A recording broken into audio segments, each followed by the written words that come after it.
Welcome back to the channel, or if you're new here, welcome. We are recording the review for VHS Halloween. I'm going to review and rank this segment by segment from worst to best. The review may contain slight spoilers, but I'll give you a warning beforehand. Coming in at number 6 is the wraparound segment, Dr. Phantasma. I thought this segment was straight up bad. The premise is this company is trying to make a new Halloween-themed soda, and things go terribly awry when the test subjects keep dying in extreme ways. A segment that felt like an ad for a soda and went absolutely nowhere. It's super repetitive. This whole movie also breaks my rule of not going after kids, but this one does go after children, even if it doesn't show it. I did like the way it was filmed, and I think that it was shot very 80s-like, and I thought that was cool, but other than that, this had really nothing going for it. Coming in at number 5 is the segment titled Ut Supra Sic Infra, which translates to As Above, So Below. This is from director Paco Plaza, who you may recognize as the director of the first 3 Rec movies. He returns to the found footage genre with this segment, but unfortunately, this was just tedious and was a slog to get through. The premise is a group of kids go to this forbidden area on Halloween night after a party, only to discover a phone that communicates with the other side, and when picked up, it controls someone to brutally kill the rest of the group. The premise is intriguing, but they do absolutely nothing with it. There is some great practical effects here, but that's not enough to say what just feels lackluster. Coming in at number 4,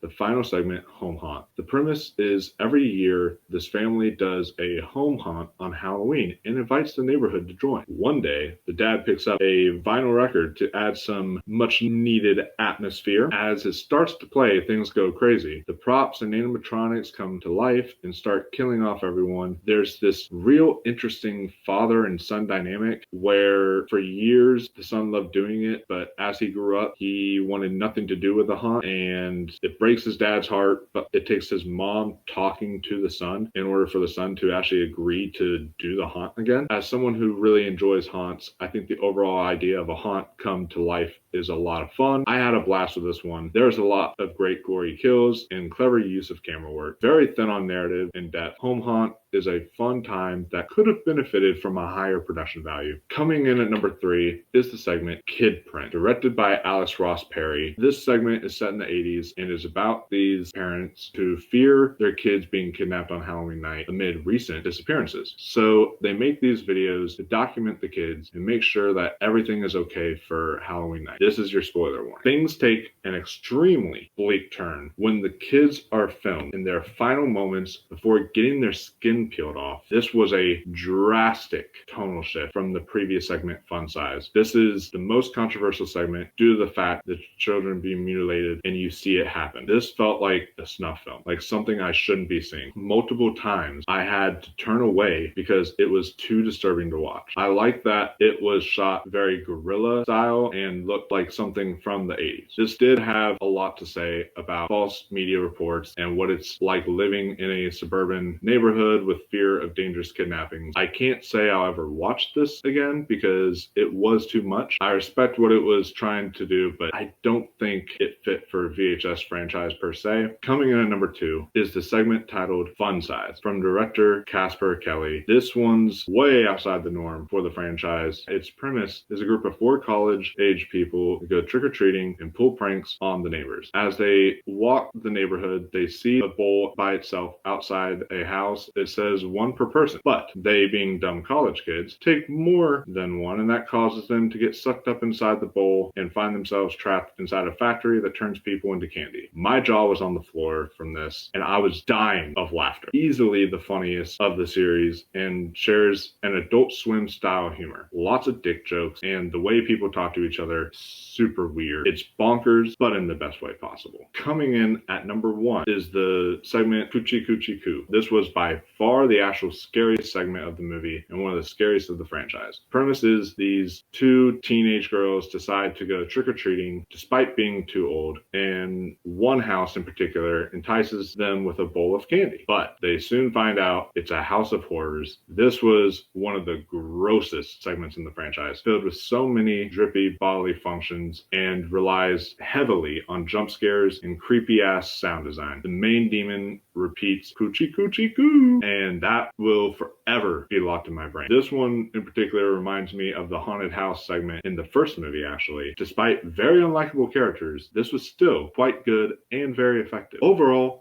I really enjoyed VHS Halloween and think it's one of the best in the franchise. Only 2 segments I really disliked, and one was way too disturbing to ever watch again, but the rest was a total blast. This is something I could see myself revisiting every other Halloween season. Can't believe it took them this long to do a Halloween VHS, but now let's keep the holiday trend going and do a Christmas or even Thanksgiving themed one. That'll do it for this review. For more Oktoberfest reviews and all the 31 days of horror shorts, be sure to like and subscribe to the channel. Ring that notification bell so that you never miss a video. Until next time, coochie coochie coo. Stay fun size, my friends.